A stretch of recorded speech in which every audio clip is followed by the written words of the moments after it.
You're listening to Thursday Night Tailgate, where NFL legends live on, with Chris Mascaro and Bob Lasseri. Available on TuneIn and Podbean. Now, back to Chris and Bob. Just listen. And now back with us on the Kyvan Foods guest line in his regular weekly time slot is former Patriots Pro Bowl running back Tony Collins. Hey, Tony, how are you tonight? Hi, Tony. Doing fantastic. How you doing, Chris and Bob?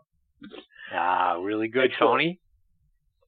So, Tony, I wanted to start our time with you tonight by getting your memories, from this time of year. We have, just a couple of days left in the exhibition season, and then, we'll start the preparation for week one. And for, some rookies and some of the older veterans, this is typically a time that you fear the Turk, right? The dreaded, knock on the door and then the person saying, Coach wants to see you. How nerve-wracking is the last week or the last weekend of the exhibition season, knowing that final rosters are right around the corner? It can be very nerve-wracking if you don't know what your position is on the team. I remember my rookie season. I was drafted in the second round, and so I pretty much thought I was going to make the team. But most of the people pulled me aside. He says, don't get too close to some of the other rookies because they might not be here. They might not be here a little later on. And so one of the things that it's tough. It was tough for me is the rookie guys that were coming in, that came in with me. You become friends with them because, you're with the rookies most of the times, and they're pulling stunts on all the rookies. They make us sing and everything. So, you get together with those guys, and when you see one of those guys leave and, you don't really know what to say, man, just good luck. And, hopefully he'll catch on with another team. But it was that part of the game, or that part of the business was tough because, you guys will come and go, and you become friends with some of the guys, and you don't know if they're going to be there that following week or the next week, and that part of the game is kind of tough. And Tony, how does everyone find out about the final roster? Is it as simple as if no one asks to see you, you're in, or do they get everybody together and say, okay, look around the room, this is the 53 guys? How do you guys know when the 53-man roster is finalized? Well, a lot of times, in the beginning of the training camp, maybe a week or two that goes by, they'll send the turf guy to your room early that morning or late that afternoon. Usually it's early in the morning, and they'll knock on your door, and they'll knock on that door. You hear that knock, and they'll say, Coach wants to see you and bring your playbook. That's the worst. Those are the worst words you want to hear, is bring your playbook. When they tell you to bring your playbook, man, that's when you know that it's all over. Or the coach wants to see you. If the coach wants to see you without the playbook, you're okay. But if the coach wants to see you with the playbook, then that's how they did it back then with us. I don't know how they're doing it now, but it was a random thing that they would call you in, come to your door, knock on your door early that morning, and I've seen a lot of guys go that way. Bob, questions for Tony? Tony, we talked to Mike Jones earlier about playing with pain in the NFL, and he basically said the guys that are able to do it are pretty much that distinguishes the successful ones from the normal players out there.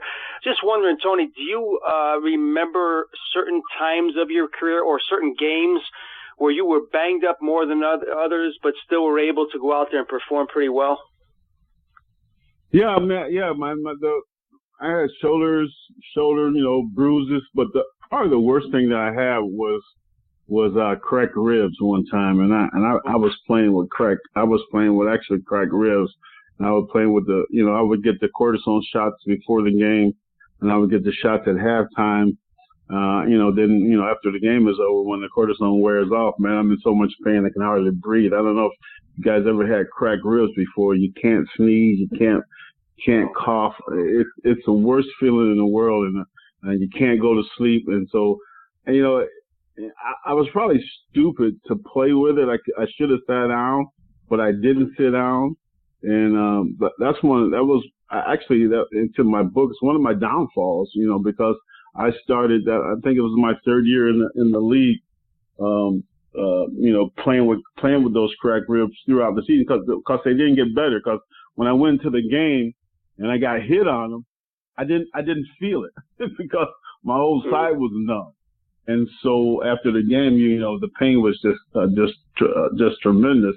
And that's when I started, taking pain pills, and I got addicted to pain pills because of that. And you can play hurt.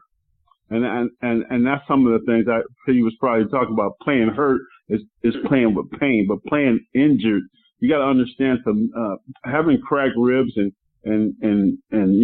going out there taking painkillers and going out there getting shots in your side before the game. That's not very smart. But playing hurt is playing with a shoulder, playing with maybe a broke finger, playing with a headache. I did that millions of times. But you got to understand, there's a thin line, and you can play with pain, but you can't play injured. And the coaches know the guys that can play with pain. There's some guys that couldn't play with pain. They couldn't play with pain very well, and so they know those type of guys, and some of those guys would sit.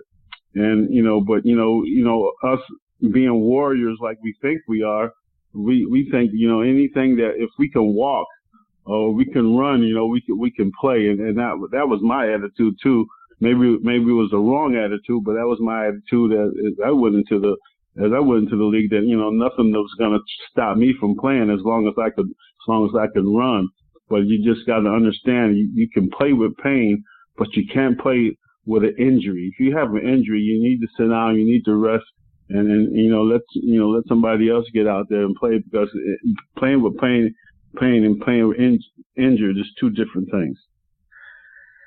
I always like to bring up some of your old teammates, as the people here in New England love to hear about it too. Tony, I was doing a little research on those teams in the 80s, and the tight end on one of those teams, Tony, I think he spent 2 years there, was Derek Ramsey, and especially in 1984, I believe, had about 66 receptions for almost 800 yards, Tony, and he's very underrated, and I think he was in the league for about 10 years, but only a couple years in New England. What are your memories of Derek Ramsey? Derek Ramsey was a great athlete, man. He could have easily been a running back or a fullback, but he got bigger, and he turned him into a tight end, and Derek was just a great athlete. I thought he was, super athlete. He had all the skills of a tight end. It could run, run very, very well. He was very underrated. I thought. I think the thing that kind of hurt Derek was, for him switching to the different teams. I don't know how. I know he played on a few teams. But I just think that might have hurt him a little bit, not being established at one team for a long time. But Derek was a super, super athlete, an amazing athlete, I thought, for the tight end position. Tony, before we let you go, remind our listeners once again about the great things you're doing helping kids go to college. TonyCollinsFoundation.com, TonyCollinsSpeaks.com. Go to the website. We're helping athletes, we're helping non-athletes, anybody that wants to go off to college and has a 2.8 grade point average, can meet the criteria. We're doing a lot of good work, and this year we're looking to do bigger and better things. So go to those websites, make a donation, get a book, and every book that we sell helps a kid to go off to college. There you go. Tony, thank you again for your time this week. We look forward to catching up with you next week. Next week now, we're going to kick off the 5-star picks of the week, so get ready. Week 1, man. Right around the corner. I can't wait, man. I can't wait. I can't wait. All right, take care, Tony. All the best to you and your family, my friend. All right, guys. See you later, Tony. See you, Tony. Bye. That's former Patriots Pro Bowl running back Tony Collins. We've got our next guest, Ruben Davis, hanging on the line. We're going to get to Ruben right on the other side of this quick station break. This is Reggie Kelly, former Cincinnati Bengals and Atlanta Falcons tight end, and you're listening to TNT, Thursday Night Tailgate. Brace yourself for the explosion.